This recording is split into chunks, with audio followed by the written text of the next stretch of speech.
Hello and welcome to the PowerPod. I'm your host, Matthew Cohen, and today I have the pleasure of welcoming former IDF spokesman, the retired Lieutenant Colonel Jonathan Conricus, onto the show. Now, in addition, he is also a senior fellow at the Foundation for Defense of Democracies and remains one of Israel's foremost military and foreign relations expert. Thank you so much for joining me today. Jonathan, how are you? Thank you, Matthew. I am just as well as I could hope to be, blessed with many things. I live in my ancestral homeland. I'm free, I'm healthy, doing well, my family is well. Nothing more to ask for. Good to hear. Very good to hear. So just to set the stage for our discussion, we know that in October, the Gaza ceasefire deal went into effect. Of course, we saw the return of the remaining living Israeli hostages to Israel from Hamas captivity, and all but one of the deceased hostages' bodies were returned.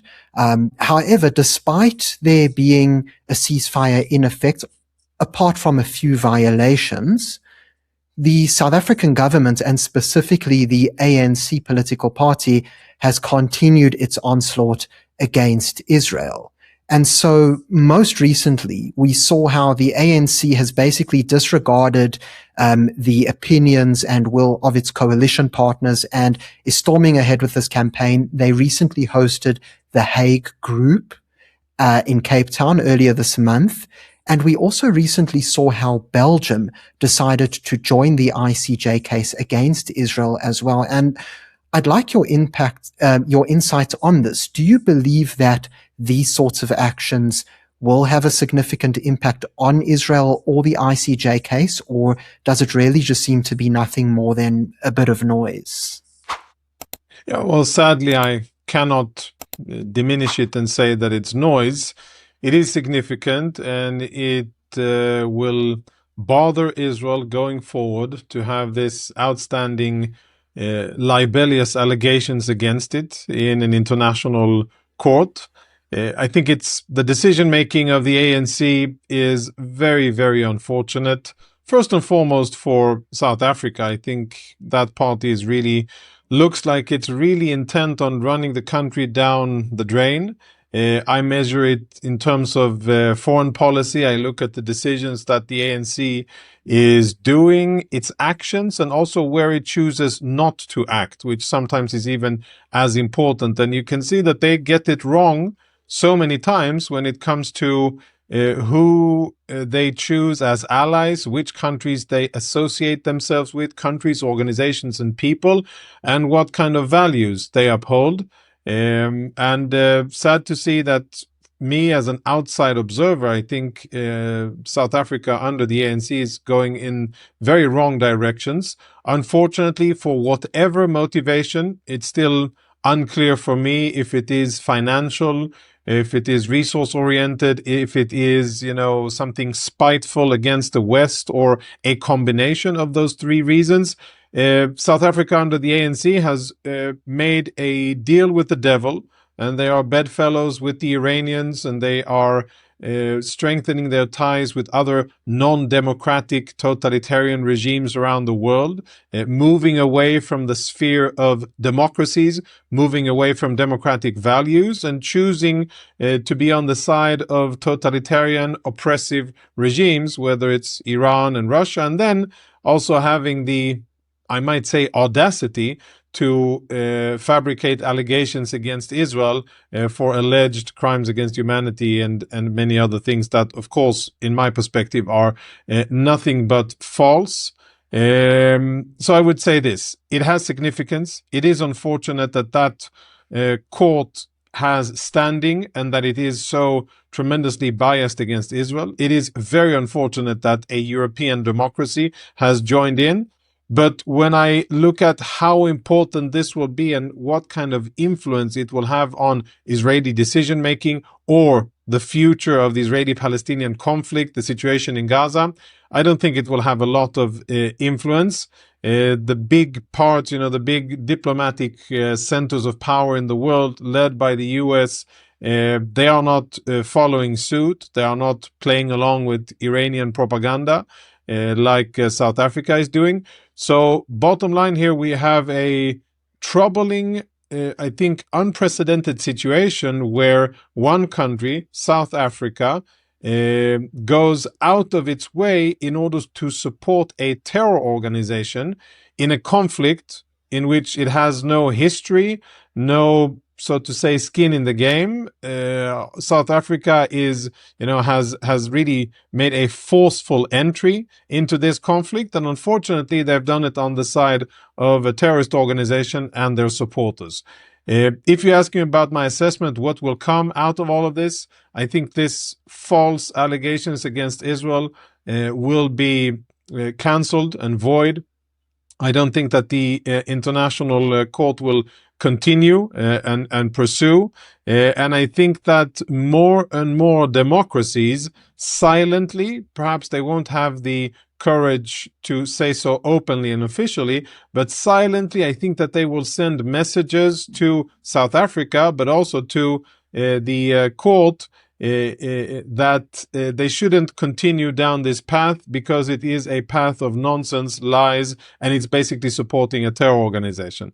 That's what I think the future holds, and it's regrettable that we have two sovereign countries that are doing the bidding of a terrorist organization. I regret that, but I don't think that it will really, really influence the situation, and it definitely will not help Palestinians in Gaza. If anything, it'll help Hamas, and by helping Hamas, it will continue or enhance the suffering for the Palestinian civilian population. And of course, that shouldn't be the priority of any country seeking to do good. Right. So something that was really interesting to me in your assessment, Jonathan, is that you made a distinction. So at certain points, of course, we spoke of South Africa, but then you were also careful to also call out the ANC itself. And certainly a lot more South Africans, and their numbers are growing by the day, are opposing the ANC. We saw it in the election results last year where they lost their majority for the first time in 30 years. And so what I'd actually like to know is, has Israel's perception of South Africa changed due to all of this? Do Israelis generally see a difference between the ANC government and South Africans? And is there a strong opinion either way? I think there are historic ties between South Africa and Israel. We have a good, positive past. And many Israelis have visited and are still visiting South Africa. There's still a Jewish community in South Africa, in Joburg and Cape Town mostly. I myself have visited South Africa, and I think you're blessed with one of the most beautiful countries in the world. There's a lot of positive sentiment towards South Africa. And of course, there's, the universal story of Nelson Mandela and how positive change happened. But then there's South Africa today under the ANC. And I don't know enough about the inner makings of South African politics to speak about it, but I'll just say how I would say many Israelis think about South Africa and what perhaps the general perception is. One, there's a clear issue of perceived corruption, that the country is not being managed well to the benefit of the population. And that's clear across all sectors, services, infrastructure, provision of water and electricity, governance, business, finance, many of those things. And a lot of Israelis notice that and can see that a party that has been in power for so many generations probably has gotten corrupt and very fat with being in power for such a long time. That's one. Two, I think a lot of Israelis listen to broadcast and news, not necessarily so much in traditional media, but they see it online, they read it on X, and they can see it on Facebook, of what appears to be an active campaign of harassment and subjugation of white South Africans by a black establishment, something that looks like kind of a vendetta, where we hear stories about white farmers that are being attacked and driven off their land that generations of forefathers have produced top produce on, and of a lot of violence and I say malign behavior by the establishment against white South Africans. And I can tell you personally that I have quite a lot of friends and neighbors and acquaintances in Israel, Jewish South Africans who decided to move to Israel quite a long time ago, but more and more are coming. And when I ask them why, they say, well, you know, we had it all. It's a beautiful country. We were prosperous. We worked hard. Our previous generations worked hard, but now it seems stacked against us, and the business environment is corrupt and services aren't provided, and there's a violent atmosphere, and we don't feel safe, and therefore we're going to go and we're taking our talent and our industrious capabilities and our hard work and our education and our money with us, and we're leaving. And I think South Africa has seen a tremendous brain drain of a lot of high quality, highly educated people who just look at the situation, listen to what people from the ANC are saying and doing, and decide that this isn't where they want their children to live, which I think is sad for the future of South Africa. And I think Israelis see that. And those who have family ties, you know, it's a story that we've seen before in other countries around the world of corruption and a slow degradation of law and order services, and you know, the basic tenets of civilized society. And it looks as if that is where things are going. And lastly, and it connects those all three with the ANC making a cognizant decision to be bedfellows with terrorist organizations like Hamas and to ally themselves with Russia and with the Islamic Republic of Iran, two non-democratic countries that are also state sponsors of terrorism and really enemies of the West, enemies of democracy. That sends a pretty clear message where the ANC is going, what the trajectory of the country is, and it is an unfortunate one. And I think, you know, people in South Africa, they would be wise to listen to, for instance, what the Americans are saying. The Americans have singled out South Africa under the ANC for special condemnation, calling on them to respect the rights of minorities, of white South Africans, to uphold law and order and the rule of law, and to really shape up in terms of how they're operating, because we see a lot of wrongdoing in South Africa. And I, for one, hope that those warnings will be heeded to. I think that there's great prospects. South Africa is a country that is blessed with a lot of things, tremendous resources, land, great location and access, and also a lot of human potential. And I think that with good management that prioritizes people and law and order, democracy, justice, and doesn't ally itself with terror organizations and state sponsors of terrorism, I think many beautiful things can happen. But that doesn't appear to be the trajectory of South Africa today. Right. So it's very interesting to hear you bring up a lot of the local issues, for example, the farm murders and corruption, just to name a few, because I think for a lot of South Africans, they don't realize that what's going on in the country does often make waves internationally. And so what you're saying here, Jonathan, really shows the effects of what's going on specifically due to the ANC's actions. But you actually touched on two very interesting points I'd like for us to elaborate on. First of all, you explained how not only is there, of course, the alignment with Hamas, but rather the broader Iranian axis, which, of course, has Iran at the head. And you also mentioned how the United States is an important actor and how South Africa continues to infuriate the US. And this actually brings us to a very recent story that just took place, which is that the South African government announced that there'd be a joint naval drill that it would be hosting in Cape Town. And this drill actually includes the Iranian Navy as well as the Russian Navy. And for quite a while, it seems that South Africa has been downplaying its ties to these countries, and it's explained that this is really just a routine drill. But then we actually saw how Shahram Irani, the head of the Iranian Navy, said that this actually forms part, and I quote, of their defense and marine diplomacy. And so I'd like to ask you, what do you make of this decision by the South African government? And it's also important to note how the second biggest partner in the government, the DA, they were heavily against this decision, and yet the ANC has just powered on and completely overlooked any and all opposition to this. Yeah, had it been a one-off, a singular event, then it would have been less important and I wouldn't have attached strategic significance to it. But it isn't.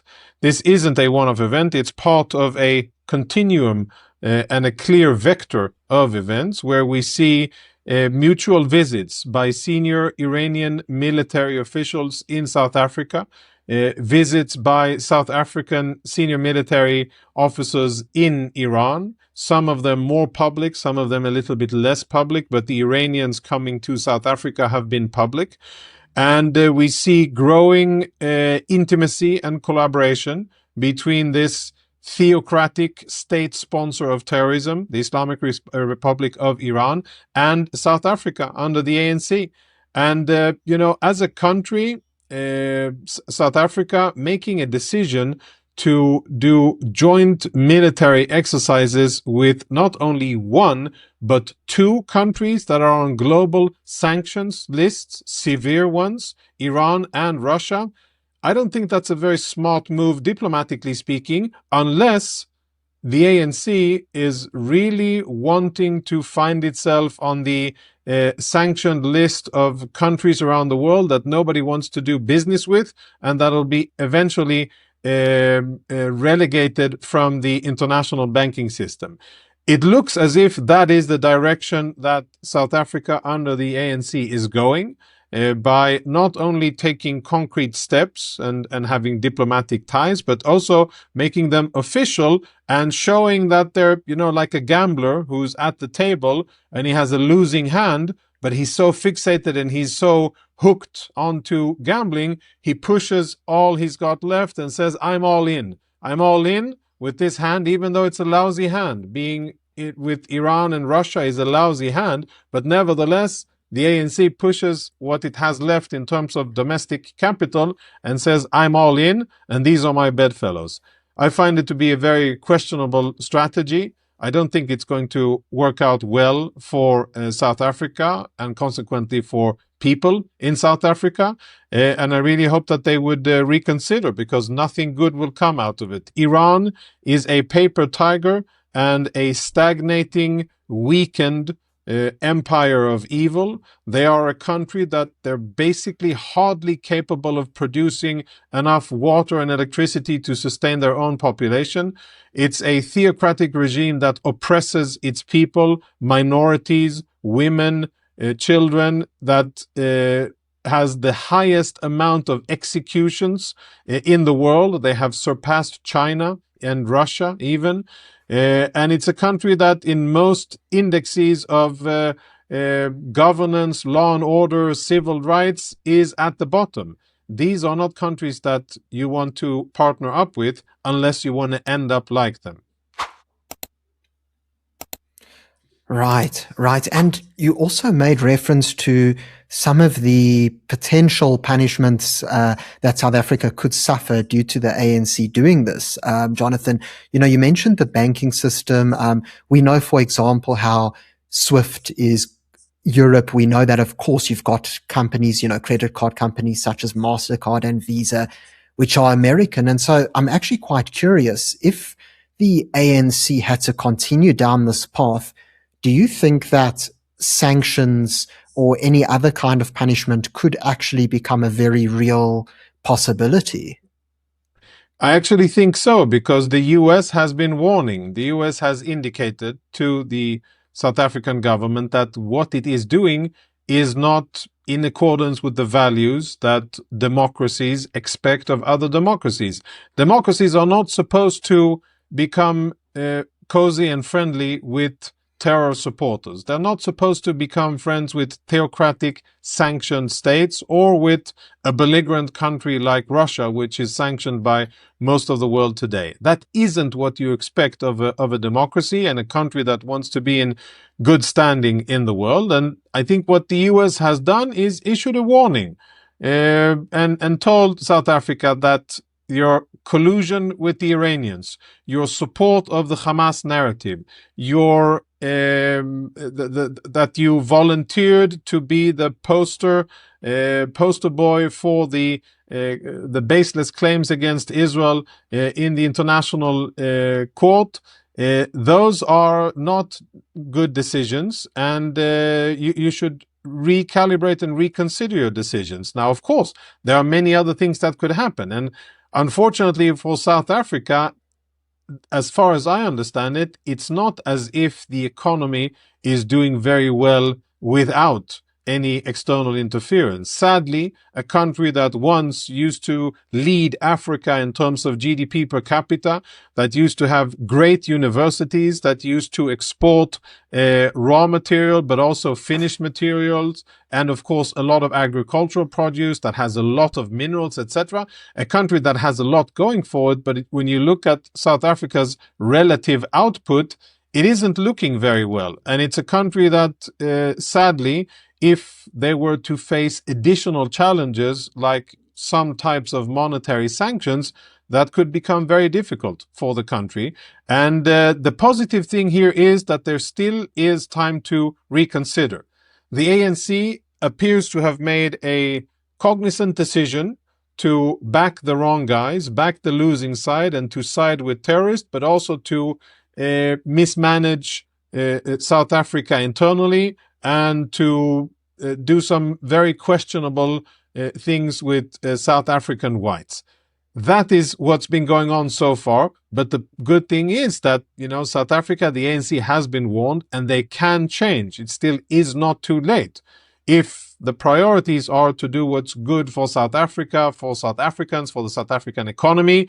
And, you can ask yourself, what business does South Africa have with the Israeli-Palestinian conflict? Why is that a matter that the South African government feels compelled to interfere with or get involved with? Is everything so great and fine and in order in South Africa that the South African government has time to avail itself to other conflicts thousands of kilometers away? Or is it a tactic of diversion? Or is there some kind of behind the under the table deal going on between the Islamic Republic of Iran and the ANC? The whole behavior is questionable, but again, as I say, there still is time to course correct and to make a strategic shift, and then I think South Africa could have a much better future. But the way things are going now, I wouldn't be investing in the South African market as long as they continue to do what they are doing now. Right. And I think, unfortunately, a lot of South African investors and business people would agree with you on that. We saw how, for example, the World Bank has projected that South Africa's GDP for the year might only be about 0.9%. So there's a complete economic stagnation. But I find it really interesting to hear how you mentioned that there is still time to turn the ship around. And of course, unfortunately, the problem for South Africa is that the elections happened last year. And of course, the people turned out in record low numbers, especially for the ANC. But it wasn't enough to prevent them from still being the biggest party. So they still have that majority of power within the governing coalition. And so it seems that a lot of actors within the party and outside are pressuring the South African governments as a whole to cut ties with Israel as much as possible. And so if this was to happen, Jonathan, do you believe that it would be to South Africa's detriment mostly, or Israel's detriment, or perhaps both? I think both, because, whenever you close doors and burn bridges, you miss opportunities. Both sides miss opportunities, and you never know what good could have become out of a diplomatic or a financial or an agricultural relationship. And there's a lot to explore. I think Israel's economic track record is pretty solid. Whoever does business with Israel and opens its market to Israeli innovation, tech, agriculture, medical devices, cybersecurity, and security usually benefits. Those are the numbers. When you look at Israel's economy, despite going through 2 years of war and being isolated diplomatically and having to suffer a lot, Israel's economy is going strong. Employment is down and stable. GDP is up and stable. Currency up and stable. By the way, contrary to all economic assessments before and during the war. And the national debt is managed. Sure, we pay a lot of taxes, I'll tell you that. But in terms of, the big the macro parts of foreign investment, exports, etc., Israel is doing quite well. And what Israel has is the ability to innovate and to find great solutions. And even in tight corners, when people think that there's no way out, Israel usually has the ability to exactly find that way out. And I think there's a lot of good examples of countries that decided first unofficially and then officially to have economic relations with Israel, and it's been very beneficial for them, whether it's countries in South Central Asia, Northwestern Africa, the Arab Peninsula, the Gulf area, and of course Europe and South Africa, South America as well. There are many examples of emerging markets that have made brave political decisions that have been very beneficial and lucrative for them.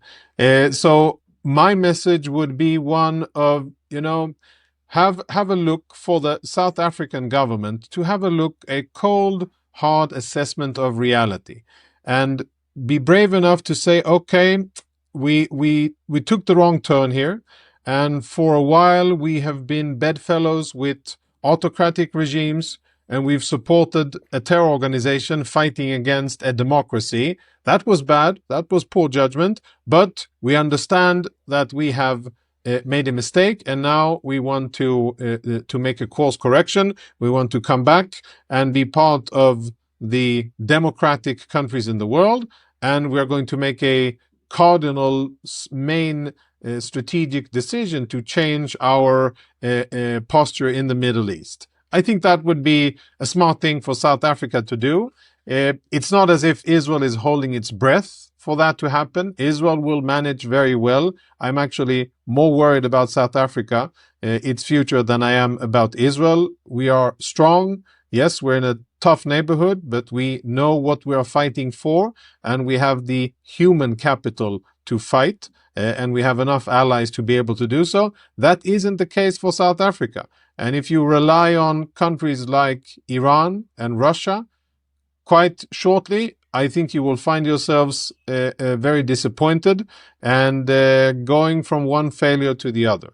So my advice would be to recalibrate and to really think about values, think about democracies, think about real justice, and supporting Hamas and being bedfellows with Iran is neither of those, and not in the interest of South Africa. Right. So the moral of the story is, no matter how much damage has been done, it's never too late to right the ship and get back on the right track. Thanks very much, Jonathan. I appreciate your time. Where can people follow you if they'd like to see more of your work? So I'm on X under J Conricus, and I also have a YouTube channel in my name, Jonathan Conricus. I'm on Facebook as well, and most of the interviews and podcasts and other content that I produce is there. I write occasionally in the Jerusalem Post and op-eds in other places, and most of what I do for official consumption or for public consumption, I post it on X, on formerly Twitter. That is where I'm the most active. And as you said, let's end on a positive. I think Israel and South Africa have a good past of great relations and mutually beneficial trade deals, etc. I think we could go back to a different version of it, but with the core interests of the South African people and Israeli people at the center, not political grandstanding and not, dealing with conflict, but really just doing good for our populations and countries.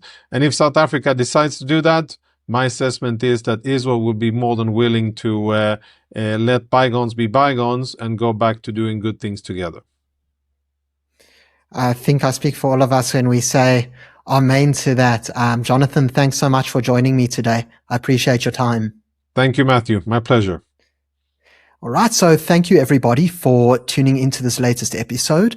If you enjoyed it and found it informative, please remember to subscribe to the channel for more content. Until next time, I'm Matthew Cohen, and this is the Power Pod.